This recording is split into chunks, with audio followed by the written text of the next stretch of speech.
Pope Francis has acknowledged, with shame and repentance, the Catholic Church's failure to act over sexual abuse by clerics against minors going back decades, writing, "We showed no care for the little ones, we abandoned them." In an unusually blunt letter released by the Vatican on Monday, the Pope wrote, "I acknowledge once more the suffering endured by many minors due to sexual abuse, the abuse of power and the abuse of conscience perpetrated by a significant number of clerics and consecrated persons. Looking back to the past, no effort to beg pardon and to seek to repair the harm done will ever be sufficient. Looking ahead to the future, no effort must be spared to create a culture able to prevent such situations from happening, but also to prevent the possibility of their being covered up and perpetuated." His letter comes in the wake of a Pennsylvania grand jury report that detailed decades of sexual abuses by priests and cover-ups by bishops, CNN has said. The report said internal documents from 6 Catholic dioceses in Pennsylvania, some held in a secret archive to which only the bishop had a key, show that more than 300 predator priests have been credibly accused of sexually abusing more than 1,000 child victims.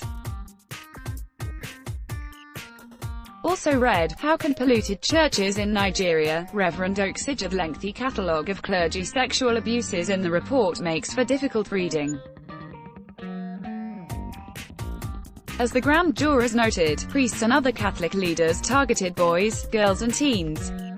Some victims were plied with alcohol and groped or molested, the report says. Others were orally, vaginally or anally raped, according to the grand jurors.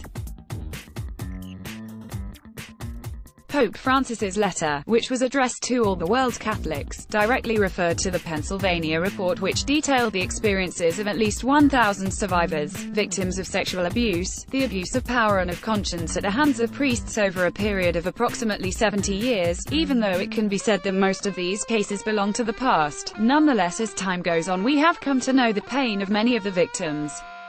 We have realized that these wounds never disappear and that they require us forcefully to condemn these atrocities and join forces in uprooting this culture of death. These wounds never go away," the Pope wrote. "The heart-wrenching pain of these victims, which cries out to heaven, was long ignored, kept quiet or silenced.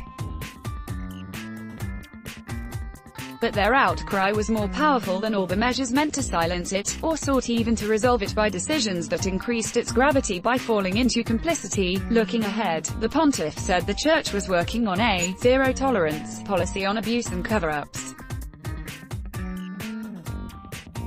He added, "If, in the past, the response was one of omission, today we want solidarity, in the deepest and most challenging sense, to become our way of forging present and future history."